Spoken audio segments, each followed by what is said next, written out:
আপনাদের এলাকা দারুল কিরাত আছে না? মুরব্বীরা আছে দারুল কিরাত? আলহামদুলিল্লাহ। ফুলতুলি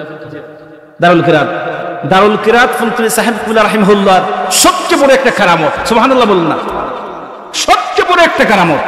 আপনি রমজানুল মুবারকে গেলে দেখবেন, আমরা 2008 সালে সাদিস দিছি, আল্লাহু আকবার, শত শত হাজার হাজার ছাত্র, এদের খানিজে আল্লাহ কোথায় থেকে জোগাড় করে দেয় আল্লাহই ভালো জানে। কোনদিন শুনছেন যে ফুলতলি সাহেব বাড়ি থেকে কেউ দান সদকা চাইছে? শুনছেন আপনারা? আমি শুনি নাই, দেখিও নাই, কোনদিন পাইছিও না। আপনারা এমন কি শুনেছেন?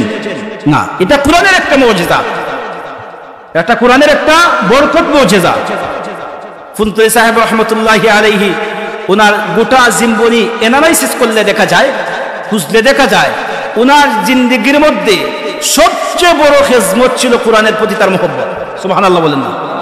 সেই কোরআন কারিমের আজকে ওনার দারুল কিরাত শুধু বাংলাদেশে সীমাবদ্ধ নয়।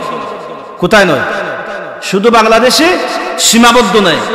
এই কোরআনের খেজমত দারুল কিরাত মজিদিয়া ফুলতুলি ট্রাস্ট, আপনি ইউরোপে যান, আমেরিকায় যান, ফ্রান্স, ইটালি, জার্মান, জাপান, আপনি বিশেষ করে লন্ডন তো আর বলেই যান, অসংখ্য মসজিদ মাদ্রাসা ফুলতুলি সাহেবুল্লাহ রাহিমাহুল্লাহ নামে।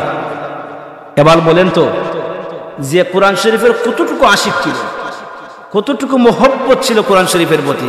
আমরা একটা মানুষকে ধরে নামাজি বানাইতে পারি না, মসজিদে একবার নিতে পারি না, কিন্তু সেই মহান ওলির খেজমত আজকে দেশ দেশান্তরে সারা পৃথিবী জুড়ে কোরআনের খেজমত চলছে। আলহামদুলিল্লাহ বলেন।